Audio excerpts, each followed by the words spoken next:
આજે તો અમારી ઘરે મોટા જબરજસ્તી આવ્યા હતા, ઓળખતા હોય તો એને ટેગ કરી જો મિત્રો. તો ચલિए शुरू करते हैं.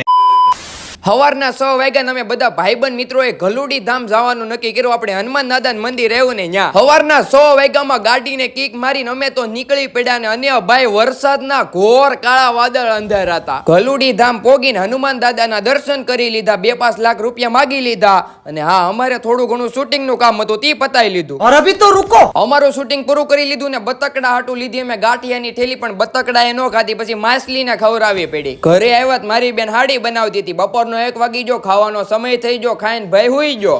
ઉઠો ને ચા તો અમારી ઘરે મહેમાન આવ્યા, મહેમાનને મળી લીધું. પછી જવાનું હતું અમારે 400 કે ફોલોવર છે મારા ભાઈબંધ સુરત માર્કેટિંગ વાળાની, એની પાર્ટીમાં. તમે ન્યા પોગી જા. मैं बैठा हूँ किस्मत के भरोसे. ન્યા તો ભાઈ જોર શોરથી તૈયારી હાલતી હતી શાકભાજી સુધારવાની, અને અમે તો કૂતરાને રમાડતા હતા.